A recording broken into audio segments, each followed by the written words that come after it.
heredity and evolution. So here this heredity and evolution, it is linked up with the previous lesson where we have learnt about the sexual reproduction in organisms and asexual reproduction. So in that reproduction, we learnt about the reason for evolution. So evolution is a gradual process which made the diversity possible on this planet. How many species are there? So there are thousands and thousands and thousands, millions of species are there on this planet.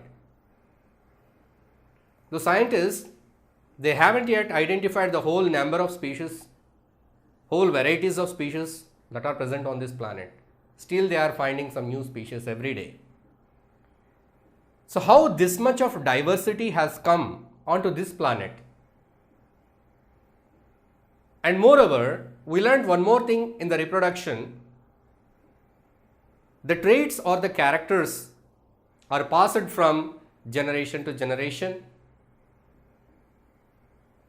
And we learned that when there is reproduction, the young ones that are born are identical to the parent. They are similar to the parent, but they are not exactly identical. Young ones are similar to the parent, but they are not exactly identical. They have some changes. We call them as variations. So here, what is the link to these variations, to this heredity and evolution? This lesson tells us these variations, that means the changes that are happened during the copying of DNA, during the process of reproduction, these changes, they are inherited from generation to generation. This is called as heredity. So these variations and the heredity, they help in the process of evolution. This is what we are going to learn in this chapter, heredity and evolution. So variations takes place in each generation, from generation to generation. But there is some difference. If you see the asexual reproduction, asexual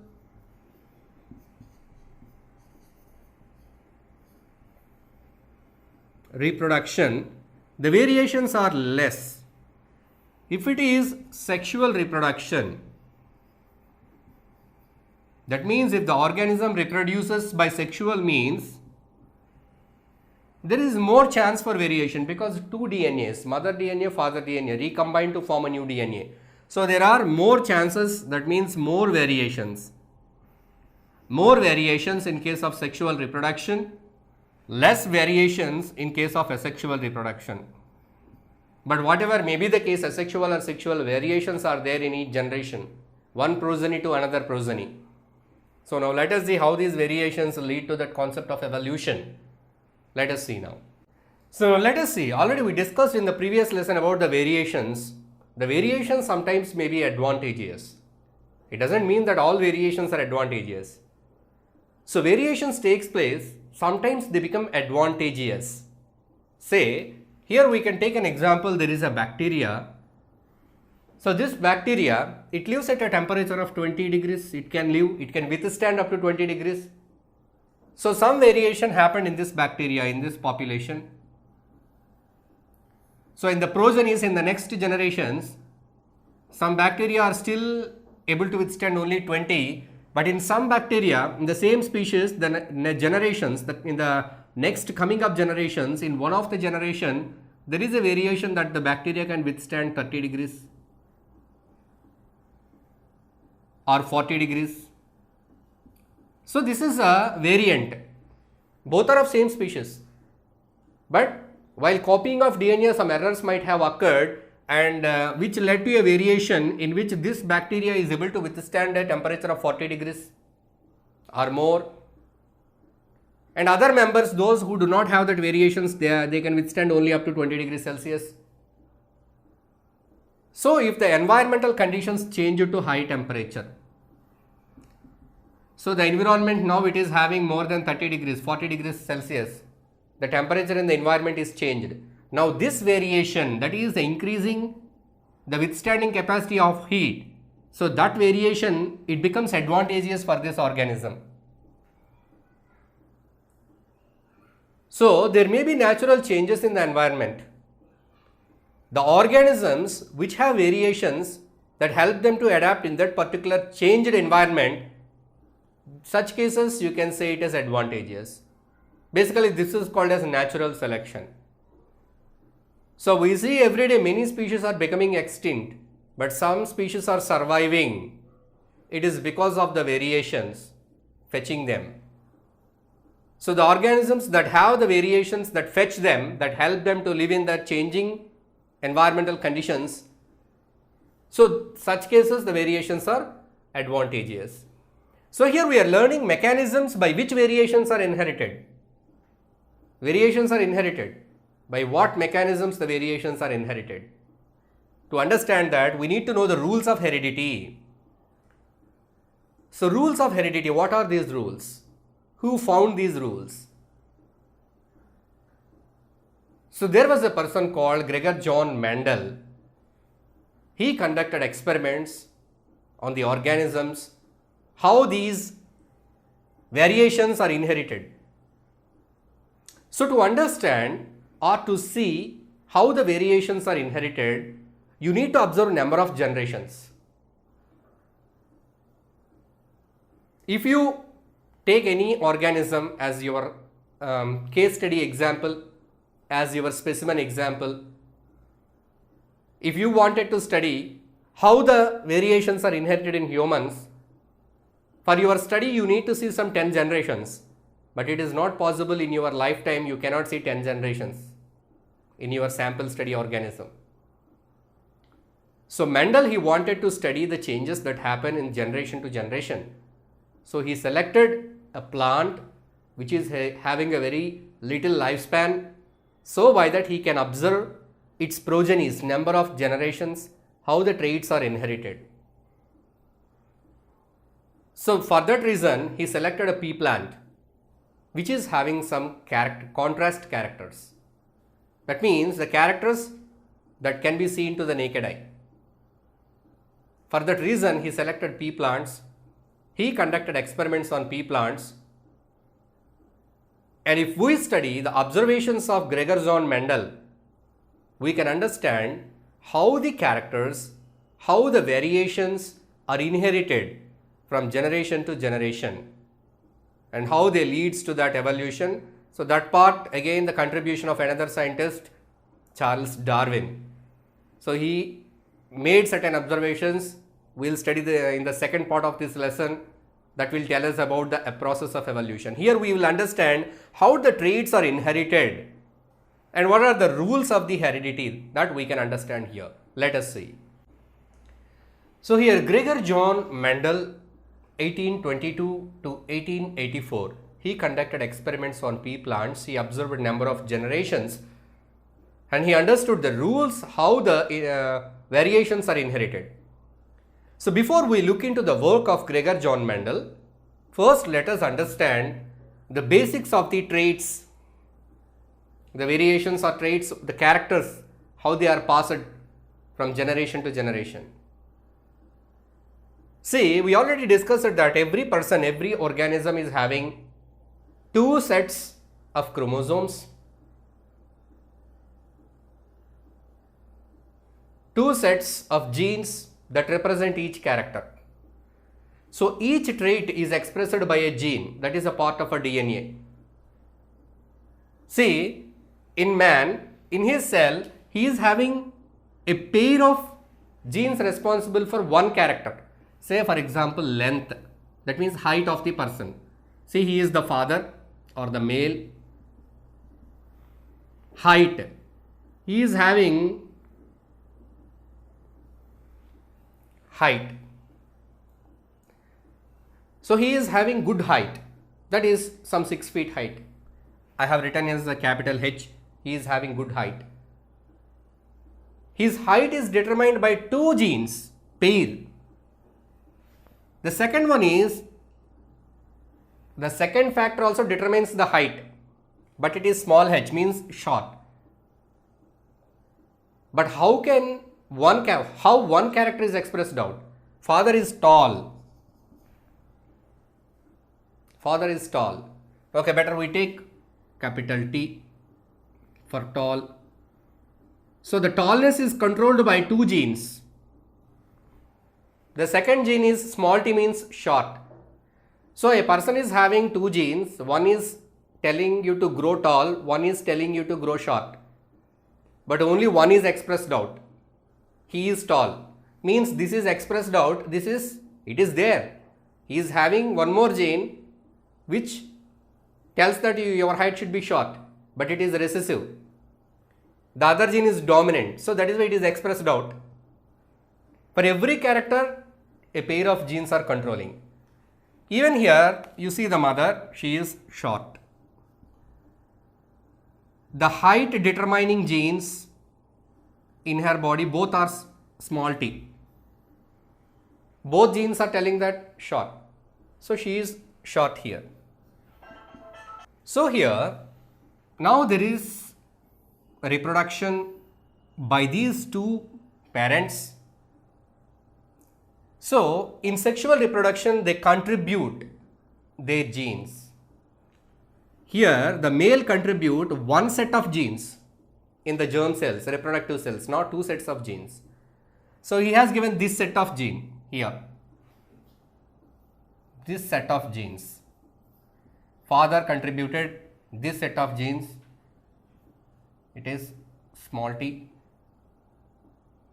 Okay, better we take this. Here the father contributed this set of genes, which is big T, and mother contributed this set of genes. Anyway, in both the cases, she is having small t. So here the boy, how he will be? Tall or short? Here he has got a set of genes. In that set, one gene is determining the height. Here what he acquired from the mother, in that set, the gene that determining the height is short. From the father, the set of genes that he acquired, the set of genes in that the gene determining the height is tall. So in this case, the boy is tall because this tall is a dominant character. Of course, the boy is having the gene which can make short also, but that gene is suppressed. The trait is suppressed by the tall because tall is a dominant trait. So here we can understand one concept, that every character, every trait is controlled by two genes in every organism. So if you understand this, we can understand the experiments conducted by Gregor John Mendel. That is the reason you might be wondered. So your father may be in fair complexion or dark complexion, your mother may be fair complexion. So you will get one. You may be very dark complexion you may get. That means you may acquire the character trait from your father. You may be very fair as like your mother. So you may acquire that fairness character trait from your mother. So the traits, they are expressed by a set of genes. So now let us see the experiments conducted by Gregor John Mendel. So now let us see the experiment that was conducted by Gregor John Mendel. Here we can see two generations, progeny 1, progeny 2, F1, F2 we can see here. So already I told you that why he has selected pea plants, because there are some characters which are visible to outside, which we can observe generation to generation, what changes happened, how the characters are inherited, we can observe it. So such characters are contrasting characters. What are those? Tallness and shortness. Pea plants, they have contrast characters. Some pea plants are tall, some are short. Some pea plants have round seeds, some have wrinkled seeds. Some pea plants have green seeds, some have yellow seeds. Some have white flowers, some have violet flowers. So these many variations are there in pea plants. That is the reason why he has selected the pea plants for his experiment. So here this experiment is based on the height of the pea plant, tall. So he selected a pea plant with tall and short, two pea plants. So these two pea plants are cross pollinated. The tall pea plant, it is having capital T, means I told you before this, I told you that every character, every trait is expressed by two genes. One is dominant, one is recessive. So in this case, in the tall plant, both the genes are expressing tallness, TT. Both the genes are expressing the same character, tallness. Whereas the other plant, it has got two genes, pair of genes for the character small t. So that is why it is short. So if cross pollination takes place between this and this, the seeds that are obtained from these plants are planted. So in the first progeny, what is observed here? All the plants are tall, but for outside, just to look outside, all are tall. But let us see the ratio. Let us see their genes, whether both the genes are expressing tallness or not. No. One gene is expressing the tall trait, the other one is expressing the short. But the plant looks tall because the tall is the dominant character. The second case also capital T small t. Third case also capital T small t. Fourth case also capital T small t. All the four plants, they have both the genes. The gene which is expressing tallness, which is expressing shortness. But outside only one thing is seen. A plant can never be short and tall at a time. It can either be short or tall. Here it is only tall because it is the dominant character. So now, here again F1 plant and F1 plant are crossbred for the second progeny. F1 into F1.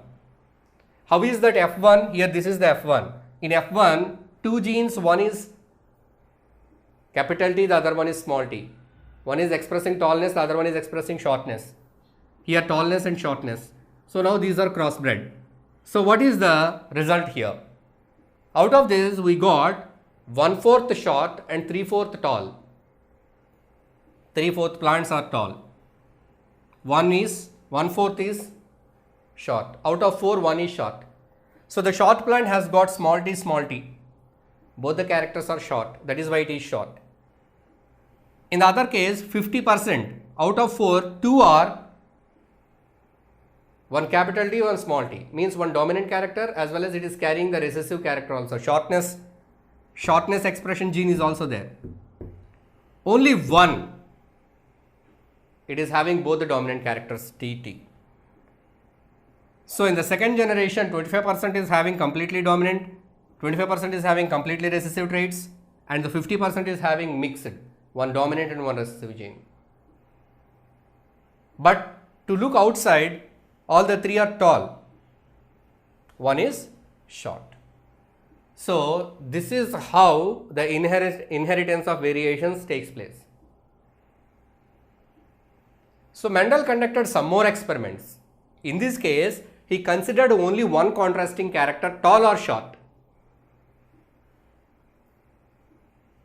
In the next experiment, he has taken two different contrast characters. He considered tallness, shortness, at the same time their seeds. One plant with round seeds, one plant with wrinkle seeds. Likewise, in a combination of different contrast characters he has taken for the further experiment to understand better how these traits are inherited. Let us see. Now, let us see the rules of inheritance by taking two contrast characters. Earlier we have seen that only one contrast character, that is either short or tall plant, short plant. Here two. What is that? Here we are considering the color and shape of seeds of pea plant. So here initially the seeds are taken like the seeds which are round. The roundness is determined by both the genes capital R, and green, it is determined by small y. On the other side, we have taken a seed which is wrinkled and yellow.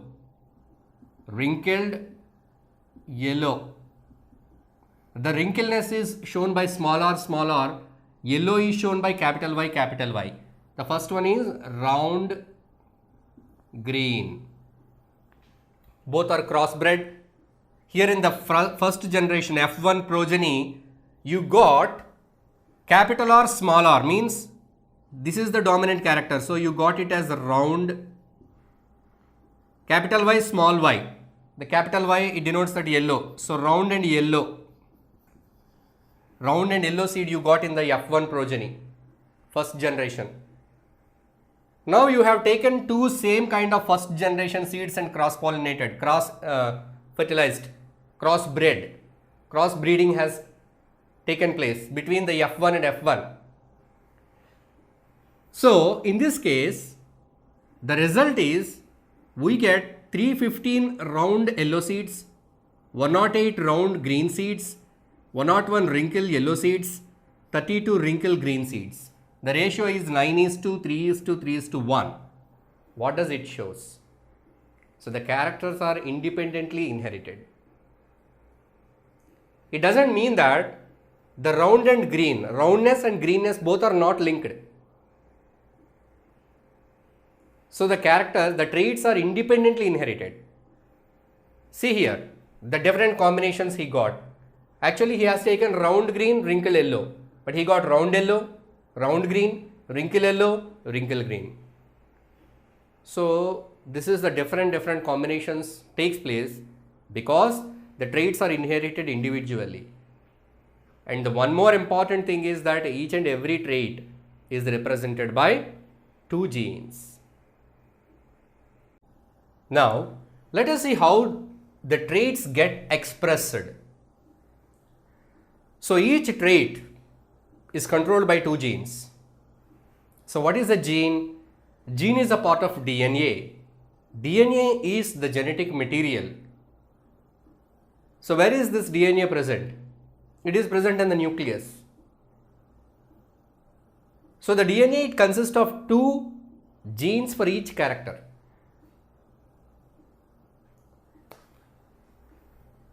See, we already know that we share the DNA from two different organisms, father and mother.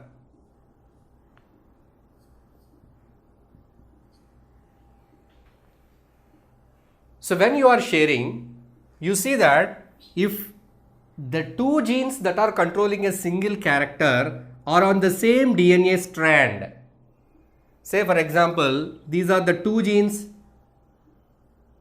which are controlling the height. So here the parent is having two sets of chromosomes. Two sets. One set is passed in the sexual reproduction. If the genes that controlling a character, if both the genes are on the same strand, if this strand is not passed, this strand is passed, then what happens? There are no genes which can which can decide the height. Will it happen? No. See, the DNA will have two strands. But when the cell is about to divide, the DNA changes into chromosomes. So the genes, they become into two sets separate. Chromosomes become into two separate sets. So a character is expressed by two genes, but both the genes will not stay on the same strand. Even though a character is expressed by two genes, both the genes are not on the same strand of the DNA, or both the genes are not found in the same chromosome. So one in one chromosome, one in one chromosome. Then only it is possible for the individual inheritance of the characters, otherwise it is not possible. Okay. Now let us see how it is executed. The changes are executed. Say for example, here a character is inherited. What is that character? Tall. The boy should grow tall. So genes, they have carried the variation, carried the trait to the boy. Now the boy has to grow. How this is executed? The tallness is there in his genes. The instruction is there in his genes, he should grow tall. How it is executed? Let us see. The instruction is there in the gene of the boy that he should grow tall. Now this tallness, whatever the gene is there, that gene, by using the cell apparatus, by using the cellular apparatus, mitochondria, cytoplasm, Golgi complex, especially the Golgi complex and all, it prepares a protein that is nothing but enzyme. So what enzyme it prepares? When it prepares? When the gene is having tall, it prepares more enzyme. So the DNA contains a gene which is responsible for the tallness of the boy. That gene, it produces more enzyme. What does this more enzyme does? It produces more hormone. It is responsible for the production of more hormone. The more hormone is responsible for more growth. The boy grows tall, 6 feet, 6.2, 6.4 tall. Why some boys are growing tall? Because their gene is producing more protein, which turns into more enzyme, which converts more hormone, which prepares more hormone in the body, growth hormone. More growth hormone results in more growth. Say for example, the boy is having a gene which determines the height as short. So that gene, it will make less protein, less enzyme. So less hormone, so less growth. This is how the genes are linked to the final execution. So the genes will get the program. The DNA will have that complete program. DNA is nothing but the set of genes. So many traits are there, so many characters are there. So we have so many characters. Of course, all the characters are not seen externally. See here, we find some kind of differences and similarities between your friends. You might be observing in your classroom. If you compare with your friends there, you will find some differences in the skin complexion, in the hair color, in the pupil color, in the nose pattern, and in your ear endings, ear lobes, some are attached, some are free. So that height differences, even though they are of same age, your age is 15, their age is 15, even though they are taller than you, they may be shorter than you. So likewise, you find so many differences. At the same time, you find some similarities. They will be having 2 eyes, you have 2 eyes, they have 10 fingers, you have 10 fingers, they have 10 toes, you have 10 toes, 2 legs, likewise similarities, differences. All this happens because of the genes they acquire from their parents. But every character, every trait is expressed by 2 genes. That is what we have to learn here. And here, how it is expressed there? So why some people are dark? So again the gene. The gene, it prepares a substance called melanin. If the gene is preparing more melanin leads to darkness of the skin. If the gene is preparing the proteins which will produce less melanin. So less protein is prepared by the gene, less melanin means fair skin. So people, if they have less melanin or no melanin, they have very fair skin. Melanin content is less. If melanin content is more, they have darker complexion. So the darkness or fairness is decided by what? By the amount of substance, melanin. Who decides the substance of melanin? It should be high or low. It is decided by some enzyme. Who will decide that the enzyme should be produced more or less? It is decided by your genes. So gene is the final one who decide how much amount of substances and hormones are to be produced. Depending upon the amount of hormones produced, the changes takes place in our body. So the characters are expressed, the traits are expressed out because of this connection between gene to enzyme to hormone to final execution or expression. So this is the connection. So now let us see the another concept, sex determination. So here we are discussing that each and every trait is expressed by 2 genes. So there is a trait, the newborn young one, whether it will be a male or female, what decides it?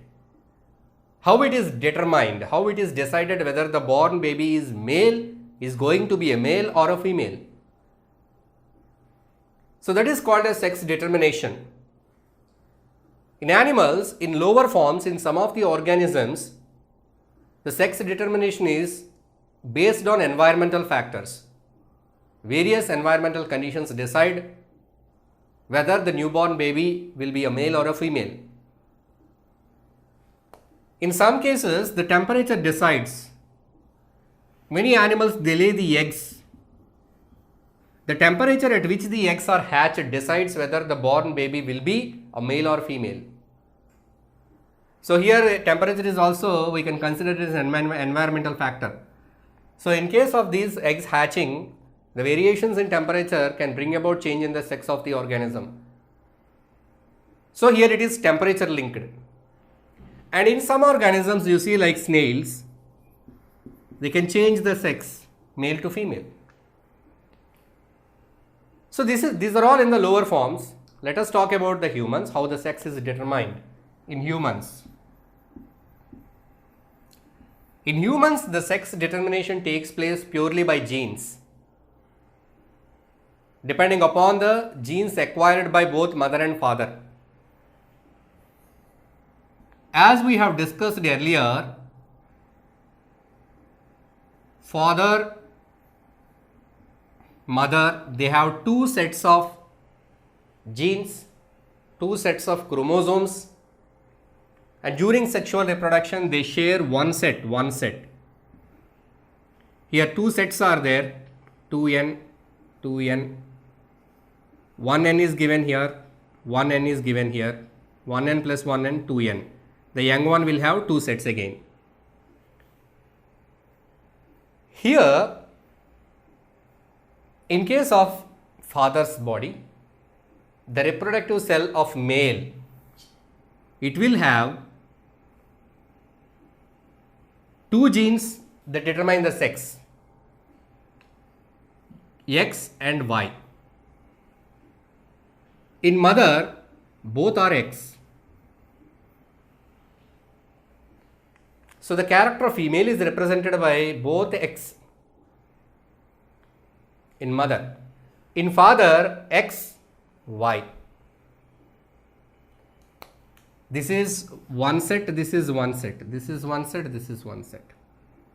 But we know that they cannot contribute two sets, only one set they have to contribute. So in this one set, if mother contributes X, father contributes Y, it will be a boy, Y-X combination or X-Y combination, right? So that means Y-X. If father contributes X, mother contributes X, it is XX girl. So it is in the hand of the father whether the born baby will be a boy or a girl, determined only by the father here. So from the father genes, if X gene is given to combine with the other gene from the mother, it will be a girl. If Y gene is given, so here the X gene, always X here, because both the things are X. So mother always contributes X. Mother always contributes X because she has only X which determine the sex. But father has two, X and Y. He can either give X or Y. So the sperm cell which fertilizes the egg, if it is having Y, then it will be a boy. The sperm cell, if it is having X, the egg also X, XX girl. The sperm is having Y, egg is X always. So YX boy. In this way, the sex determination takes place in human beings. So here we have seen the variations, how the variations they inherit from one generation to another generation. The second part is that evolution. So we learned about heredity. Now let us see the evolution. Both are linked together. So evolution means formation of a new species, which is a very gradual process. But how the new species is evolved from the pre-existing species? A new species comes from the pre-existing one by accumulation of so many variations. And not only that, there are some other factors which also leads to the formation of new species. So let us see what are those factors. Basically, the basic idea of evolution is explained with an illustration here, that is taking an example of some beetles and their colors. Let us see that what is that illustration. Here there are some set of beetles.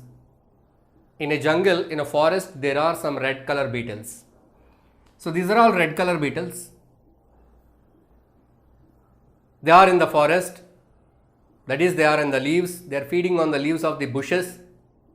So as they are red in color, the bushes are green in color, which are quite contrast.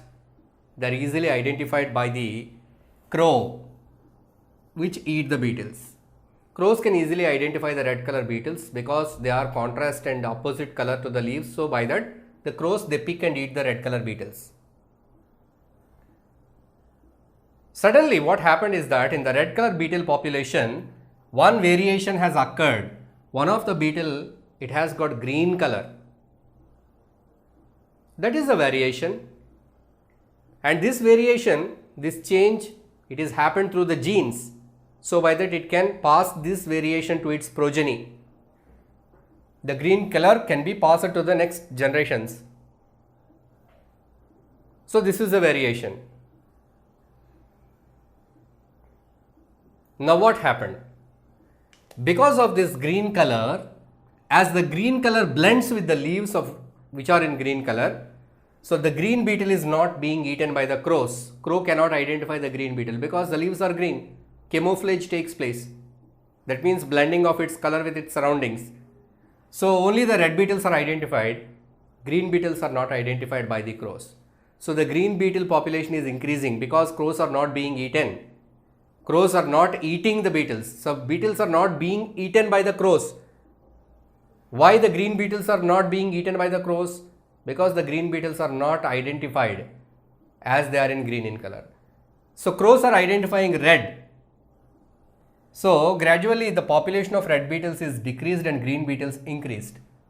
You can see that here the green color is an advantageous variation for the beetle population. So by the generations on, you can see the green beetle population is more, red beetle population is less. So the variation, the green color, it fetched the organism. So this is the situation 1. Now let us see the another situation. Now let us see the second situation. Here again the same background, that is the forest.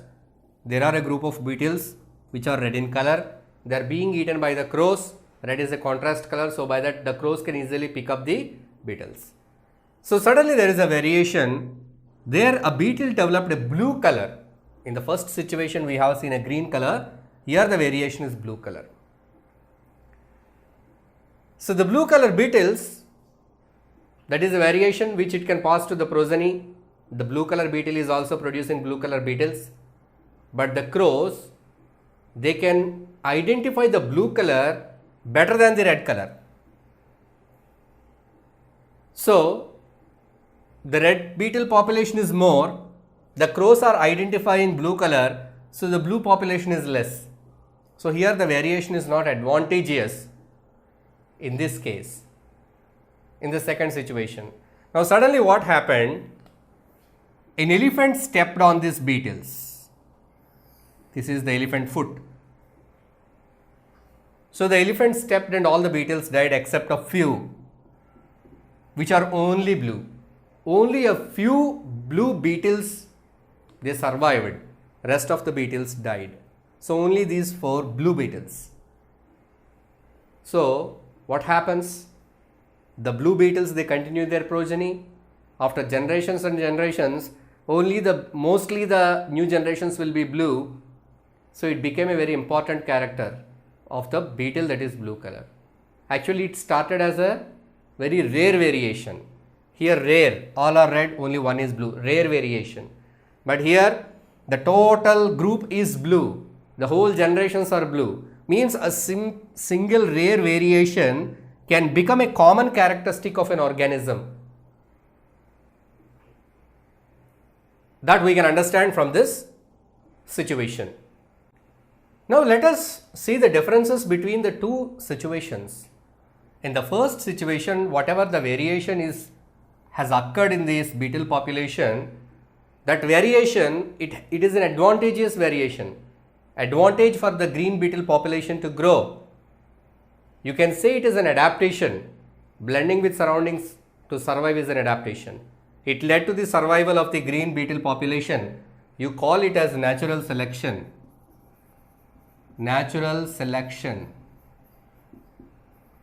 So the variations that are helpful for the survival of the organism, that is called as natural selection.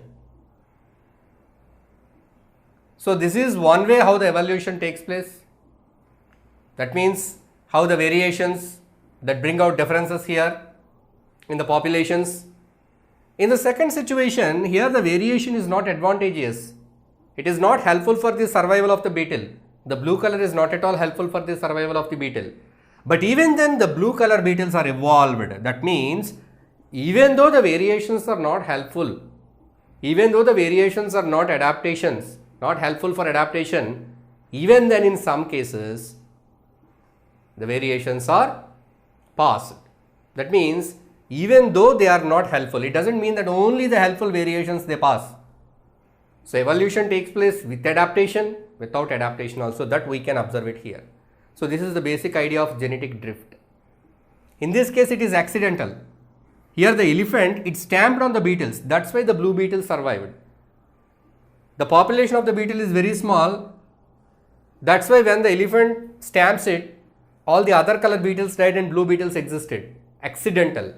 So such kind of accidents, when the populations are small, it may bring the evolution with the variations which are not helpful also. So here the variation is useful variation, here the evolution process goes on. Here without any useful variation, without any adaptations also, we can observe that evolution. So we see from this example we take one more situation. So whatever the red color beetles are there, these beetles are growing on the bushes. Suddenly the bush has got some disease. So because of the disease, the leaves are becoming very small. The leaves are eaten by some other insect. Or the bush has got some infection, so whether there is no food in the leaves. So beetles, they grow in their size, number of beetles are more, bushes are less, food is less. So the beetles, they reduce in their size. The beetle size is reduced.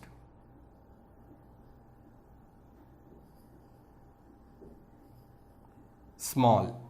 Can you consider this as a variation? Due to the insufficiency of the food, the organism reduces in its size. Do you think it is a variation? So can this variation, we cannot say it is a variation because it is not variation, but will this change reflects in the next generations? No. So it will not happen, because if the leaves grow properly after the certain time, after the disease period of the plant is completed, again the leaves are growing well, then the beetles eat on that and they grow in size. So the change, the variation means it should be, the change should happen in the genetic material of the organism, in the germ cells of the organism. Unless until the DNA is not changed, the genes are not changed, the change is not reflected in the next generations. This was tested. So inheritance means there must be change in the genetic material. The genes must be changed regarding that character, then only it is possible. Otherwise it is not possible. So to test that, several scientists conducted experiments. See, they have taken a mice,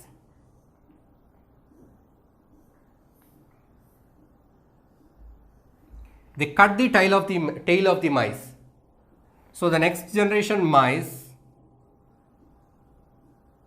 it is born with tail even though the tail is cut. So likewise, so many generations, they cut the tail of the mice. But even then, generation after generation, the new generations, they are born with tails. Why? Why it is like that? Because cutting of tail is a physical one. It does not make any change in the genes of the rat. It is not a variation.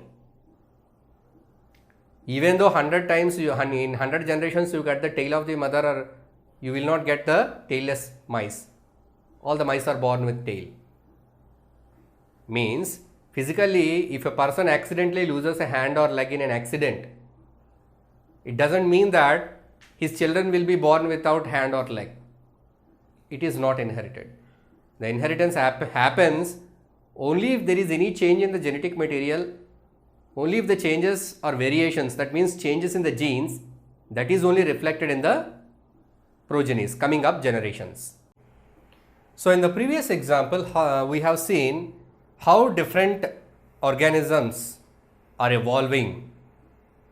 We have seen the microevolution with the example of the beetles. There we have seen red color, blue color, green color beetles.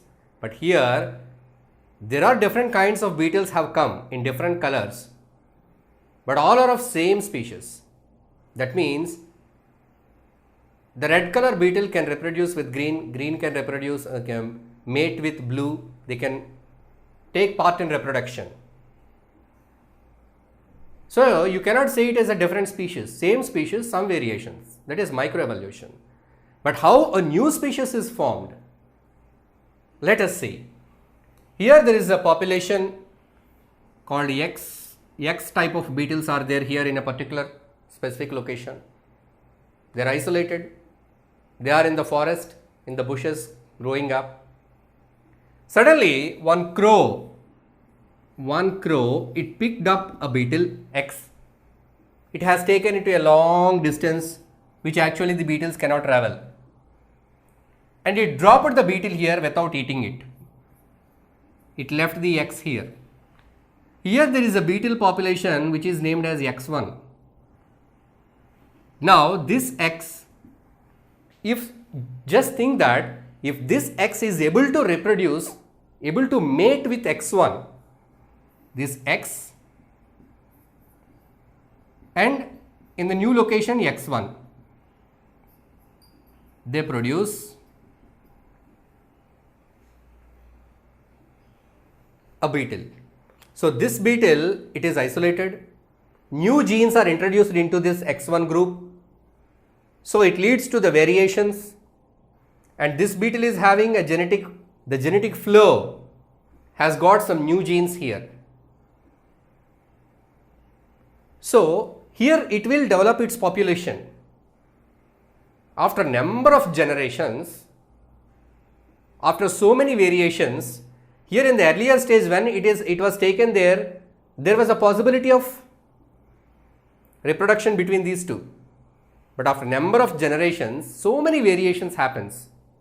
So the variations that takes place in X1 group is different. The variations that takes place in X group is different. So after so many generations, this beetle cannot reproduce with this beetle.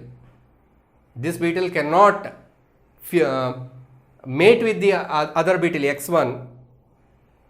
So if the reproduction is not possible between two different organisms, you consider them as separate species. That is what happens. So you can say that new species is formed here. This is called speciation.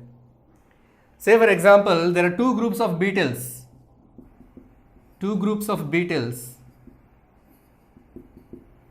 Here one group, here one group, two groups. These two groups are separated by a big stream or river. So there is no possibility of this beetles to going here, this beetles going here. Actually earlier all the beetles were same group, but suddenly one river came. Because of flood or something, there some river came. It divided the group, the same group. This is X, same group, divided into two by the river. So they became two groups.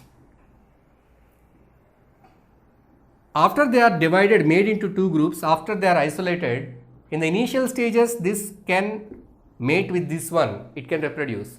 But after so many generations, this will get different set of variations. This will get different set of variations because they are isolated, separate. And after a number of generations, this becomes a particular species, this becomes a particular species. So the variations get accumulated. Here different variations are accumulated, here different variations are accumulated. So this is different, that is different. So the sperm cell of this cannot fuse with the egg cell of that organism. If such state is identified, you can consider this is separate species, this is separate species. If the male cell of this can fuse with female cell, you cannot say different species.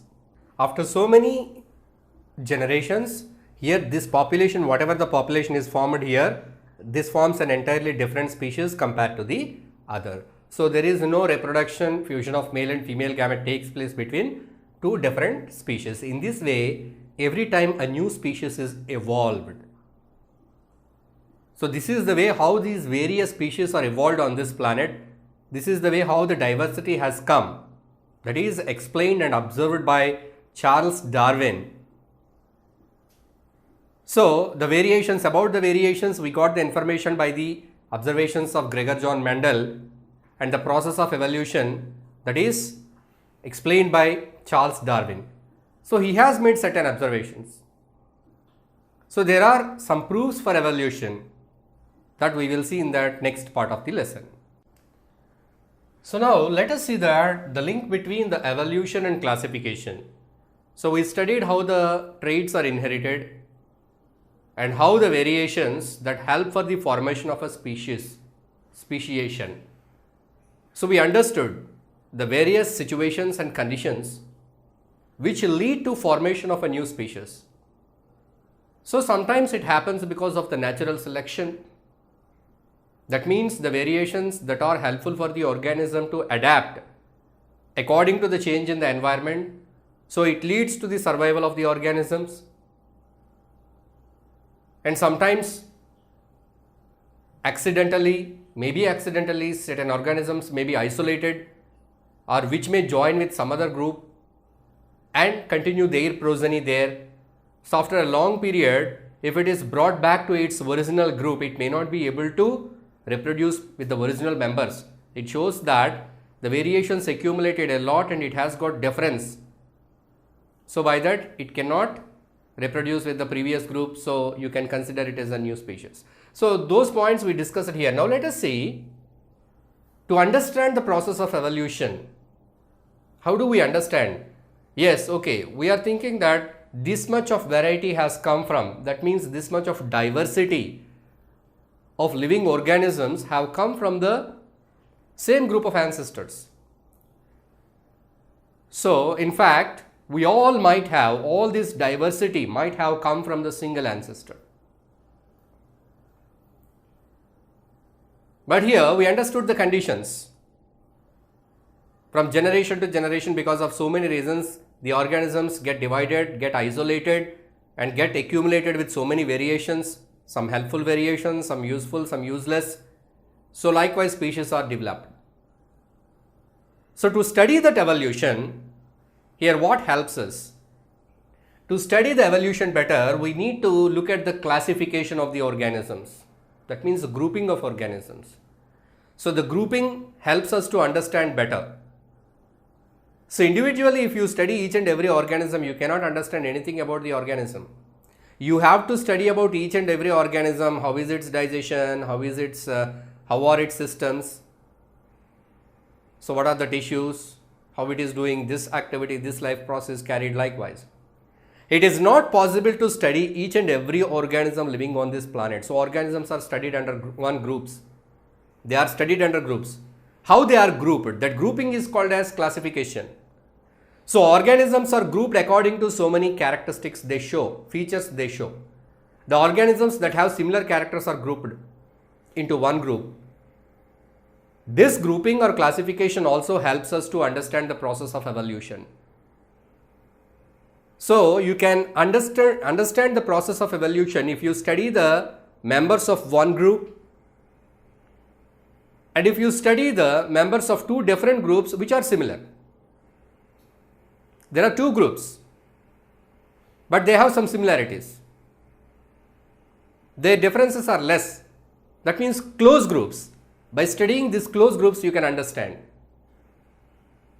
So here the classification helps, but how the organisms are classified? I told you based upon the characteristics. So many characteristics, on basing various features, the organisms are classified or grouped. So let us see. Primarily, the organisms are classified depending upon their cell structure. We know that all living organisms are made up of cells. Cell is the basic structural and functional unit of life. So, the cell structure is different between certain organisms. Some organisms, they do not have a nucleus, enucleated organisms, prokaryotes. Some organisms, they have a well-developed nucleus in which the genetic material is present. Whereas the other group, genetic material is present but it is not in the nucleus. The cell does not contain any nucleus, the genetic material is present in the cytoplasm. So, there is a division. The organisms that do not possess a nucleus in their cells, the organisms that have a distinct nucleus, prokaryotes, eukaryotes. Again, there is a categorization or classification based on number of cells, unicellular, multicellular, only one cell throughout the life, many cells. And again, one more characteristic, food related, photosynthesis. Even though they are multicellular, all organisms are not capable of producing their own food. Organisms, especially plants, especially green plants, are able to prepare their own food by a process known as photosynthesis, in which they use carbon dioxide and water to produce glucose. All organisms are not capable of doing the photosynthesis. Animals, they cannot carry out photosynthesis. Plants, and even the plants that have green color leaves or green color pods, are able to produce the food by photosynthesis.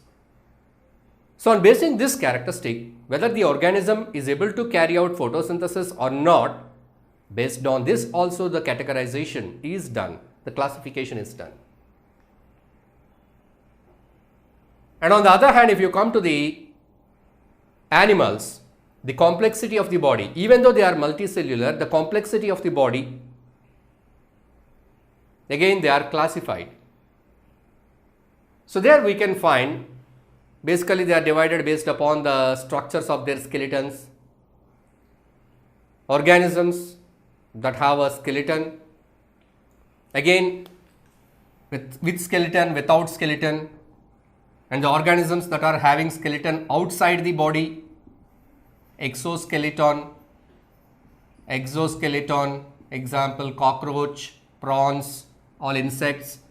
Endoskeleton, endo in the sense inside. What inside? Inside the body. We have an endoskeleton, humans have endoskeleton. Our skeleton, our bones are under the muscles. So we don't have any shell outside the body like a cockroach. So insects, they have hard skeleton outside their body. You call it as exoskeleton. But animals like dogs, cat, humans, all mammals, you see that they have endoskeleton. So on basing this also you can divide, the categorize. So on basing all these characters, the grouping of organisms is done. So once you study the grouping of organisms, you can understand the relation, similarities between different groups. So by that you can understand they are closely related. You see that there are two groups. Say for example, I will take mammals and we take birds.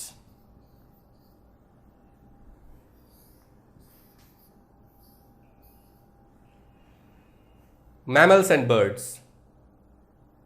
So here you can find some similarities, but there are differences. But these two are entirely different from insects.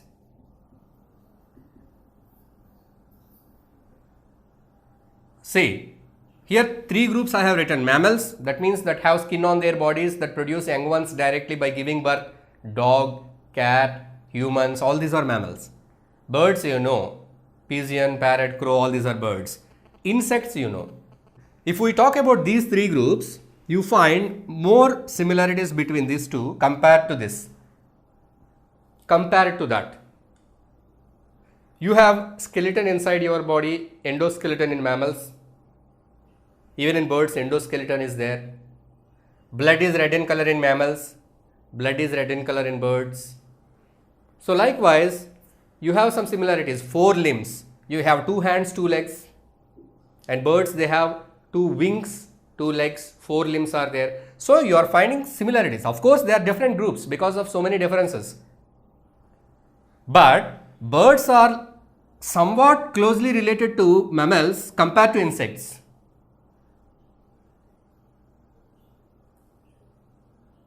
And if you compare with some other group like some plants, you are comparing with some plants.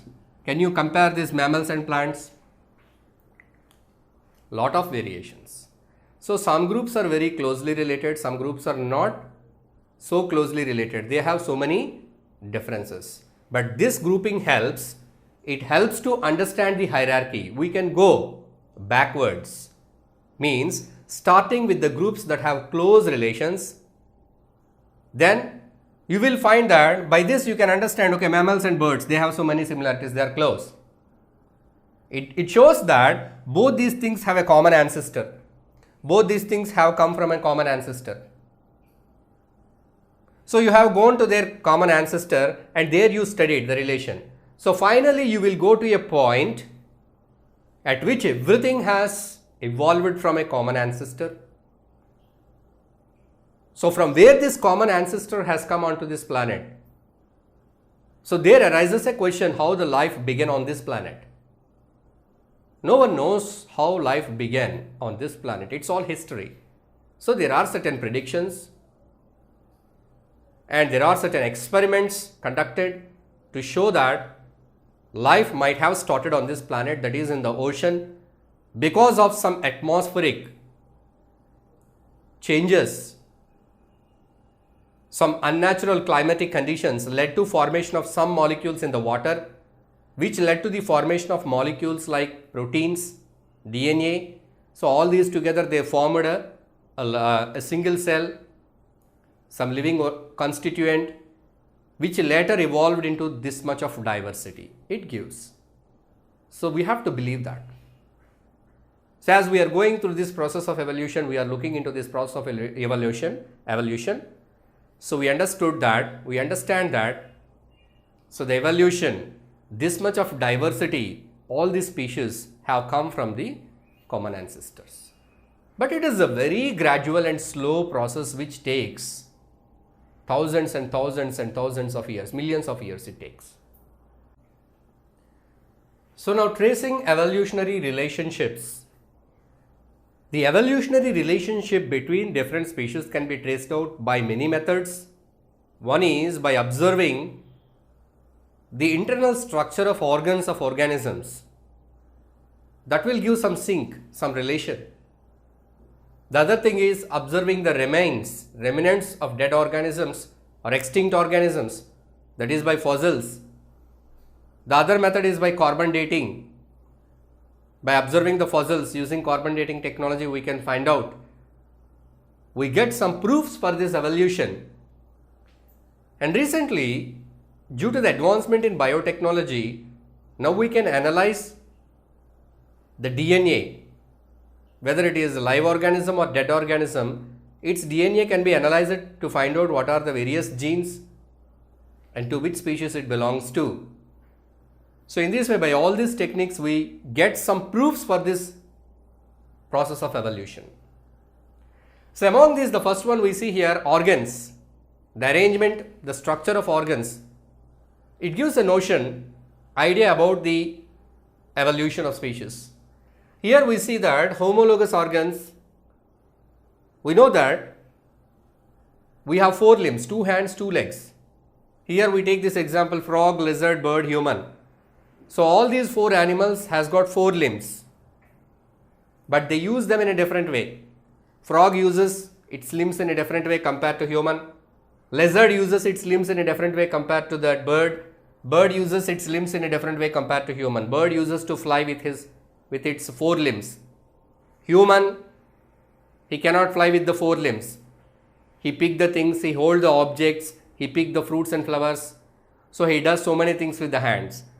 So here the organs are used for different purpose But internally, if you see the number of bones and the arrangement of bones in the hand of frog, lizard, bird, human being, they all have similar kind of arrangement of bones, similar structure of bones in the hand,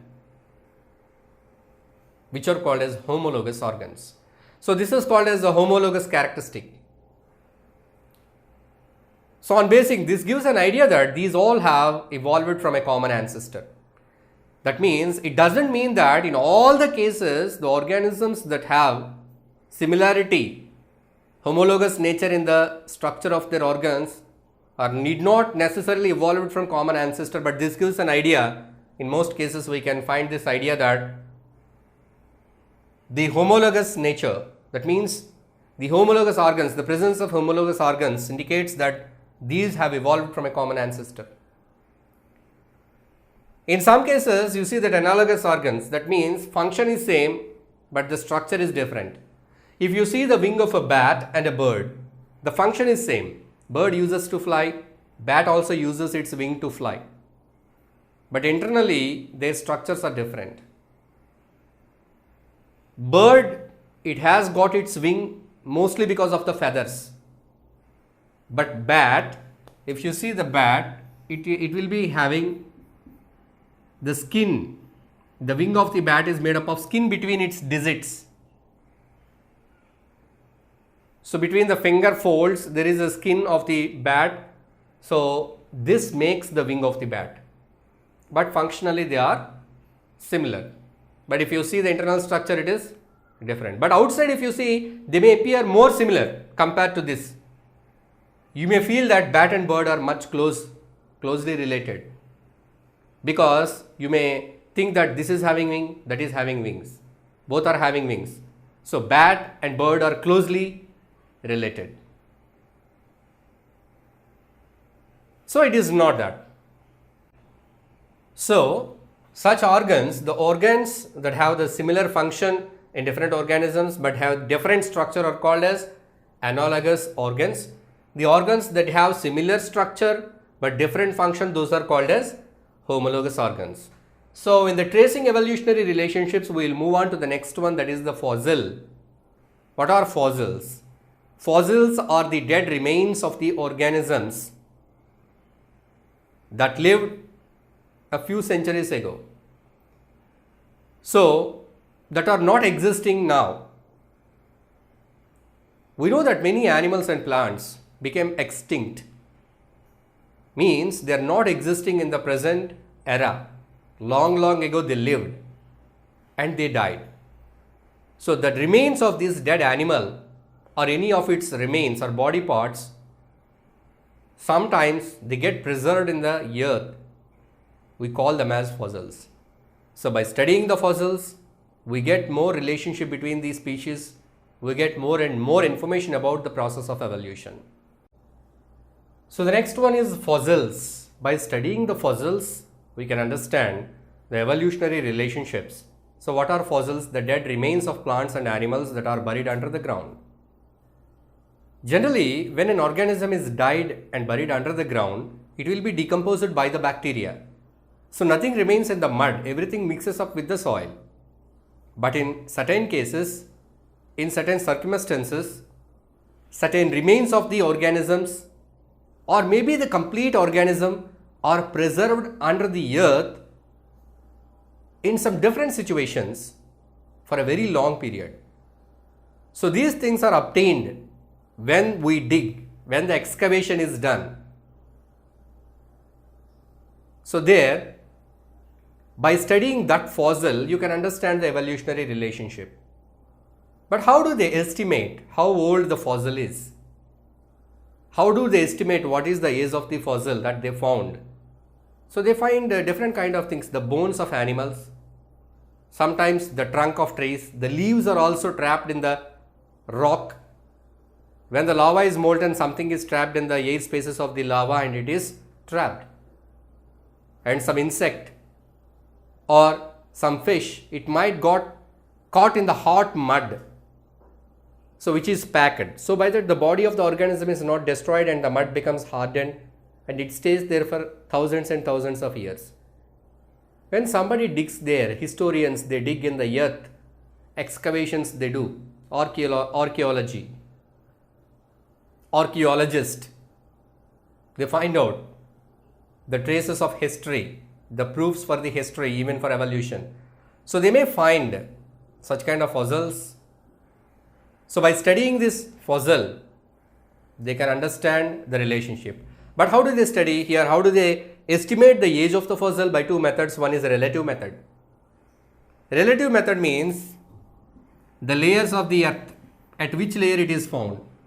So we may found the bones of the dinosaur in the bottom layer because millions of years ago they became extinct, and they may find the bones of some other bird like dodo in the recent, because it got recently extinct. So the recently extinct animal remains are found in the top layers, because the earth is covered layer by layer. From time to time layers are formed. So the fossils are found so deep, those are so old. The fossils that are found in the top, those are recent. So this is the relative method. The other one is finding the ratios of isotopes of the minerals found in the fossil. This is called as carbon dating technique. So by finding the isotopes, the ratios of isotopes of the minerals found in the fossil. So whatever the fossil they collect, from that fossil they take the sample, they find the ratios of the isotopes of the mineral in the fossil. So by that they can estimate the age of the fossil. So fossils also give the proof about the evolution. So most of the things about the dinosaurs, we came to know about the dinosaurs because of these fossils. The fossils of various kinds of dinosaurs, they were found in the soil, in the ground. So by studying that we got the more information, when they existed, how they existed, what were their food habits, and what members of the dinosaurs were vegetarians and what were carnivorous, dangerous, and all these things we had come to know about that. Say for example, if you find the teeth of a particular dinosaur, by looking at the teeth, the sharp teeth tells that it is a carnivore. The teeth might be having some kind of flesh or bone of another animal is attached. By testing that, yes, you can understand this one was eating some other animal, so this is a carnivore. So likewise, by studying the fossils, we get the information about the species that is not existed today. So the extinct species information can be studied by the studying of fossils. So here we understood how the evolution takes place and how to study the evolution. Now let us see the evolution. It takes place in stages. It is not a single step process. The drastic changes are not seen in just single generation. See, how can complex changes takes place with a single variation? For example, there is a species called X. There is a species called Y. So this species is evolved into X, evolved into Y. In X, there are no eyes. Eyes are not there. But in Y, eyes are there. This feature is found. But eye is a very complex organ. How can it can form with a single change in the DNA of this X? So the DNA of X is variated. Some variation happened in the DNA of X. But how can one single change in the gene, how can it bring such a big change in its body? No eyes, eye. Eye is not a small factor. Very big complex organ. So do you think that such kind of drastic changes will come in a very single step, in a very single generation, with a single change in the gene? No. It happens so gradually. So the development of organs or systems, they have evolved gradually. We can understand this. You can see the number of, you can see that different species. You see the fishes, you see the reptiles, birds, mammals. All these four have heart to pump the blood. Fish is having heart, reptiles are having heart, birds are having heart, humans are having heart. But what is the difference?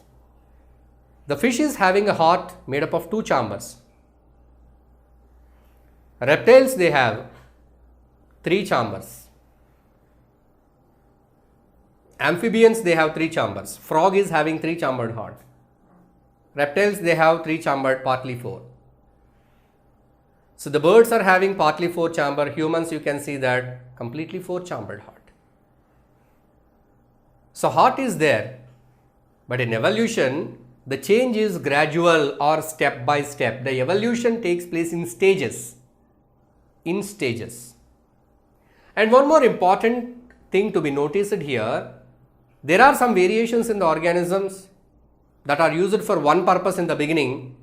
Later, they might be used for some other purpose. The feathers in the birds, initially they might be used to insulate their body from the cold weather. Feathers give protection from cold weather. They insulate the bodies. They prevent the escape of temperature from the bodies to the environment. So they provide this kind of insulation. But later when the bird grows up, it may use the feathers as wings to fly. So later it is used for flight. So change is useful for one property becomes useful for another way. That is the example there. So far we are discussing about the evolution of the organisms that became extinct, not existed now. But in the present scenario, have we seen the formation of any different species? That is by bringing changes? Yes. So let us see the evolution of cabbage by artificial selection. So the evolution is a natural process which happens by natural selection and genetic drift. But here there are certain conditions that can be arranged by the farmers to go for artificial selection, selecting a particular character and propagating to the coming up progeny generations. So by that they can go for development of a variety which we can practically see in the wild cabbage. So the wild cabbage is grown. Some farmers, they wanted to have the leaves with very short gaps like a ball. So it led to the formation of a cabbage. So the cabbage is nothing but the leaves which are very close to other. The stem is very much reduced.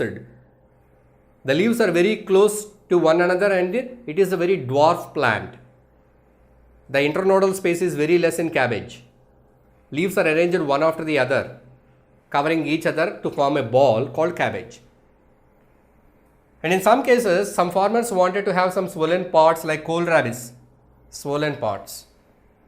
In other cases, they wanted to develop with the sterile flowers, that is cauliflower. And they wanted to develop with arrested flowers, that is broccoli. Broccoli you can see in purple color or in green in color, appears like a cauliflower. Broccoli is available, cauliflower is available, kohlrabi is available, kale. Here they wanted to grow large leaves, long leaves, that is kale. The kale is different from cabbage, both are similar, but here the arrangement and shape of the leaves is different. Kale is different, cabbage is different. And red cabbage, of course it appears in purple or red color. So that is a red cabbage. In this way, wild cabbage is propagated into different forms by artificial selection. Natural selection happens naturally. Artificial selection is done by the farmers. So this much of variety of these cabbages have come into existence, which we can see in the practical scenario. So here the other method of tracing the evolutionary relationship is DNA analysis. By analyzing the DNA of different species, we can understand the evolutionary relationships. So let us see some more important points about the evolution, the assumptions about the ideas about the evolution. Let us check what we are thinking about evolution are true or not. Evolution is not equated with progress. It is not progress. Evolution doesn't mean that the extinct of one organism leads to the development of new species. One common ancestor, that is from one common ancestor, two different group organisms may evolve. So that is the one thing, and this is not progress. It is not a linear growth. This is not a growth like a chain. It is like a tree. It is expanding. The only one point we see it here, during the process of evolution, more complicated, complex organisms are evolved. You see the humans, more complex organisms are evolved. it doesn't mean that only the complex organisms will be able to survive. It is not that, because the organisms that are existing from a very long time, that is in the form of a small bacteria that have a very simple structure, are still existing now. It doesn't mean that evolution makes the organism so complex. It makes the organisms only that can survive in the changed environment. So it is not that. But anyway, here we see the only progress, that is that complex organisms are evolved in the process of evolution. And it is a very gradual process. And you see that the relations, we may be thinking that, okay, humans are evolved from chimpanzees. It's not a fact that humans are not evolved from chimpanzees. Humans and chimpanzees evolved from a common ancestor. Human, chimpanzee. These two are evolved from a common ancestor.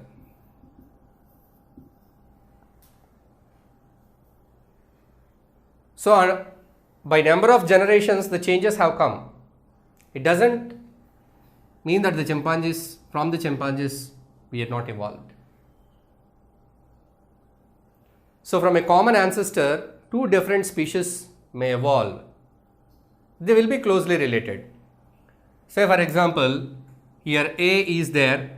From A, B and C have come. From B, D, E have come. From C, F, G have come. So this is the way they are evolved. Now let us say A is the ancestor, common ancestor. If you see the similarities, B and C are much more closely related. They have more similarities. And if you see D and G, they have very less similarities. You will find more similarities between you and your own brother or sister when compared to your cousin.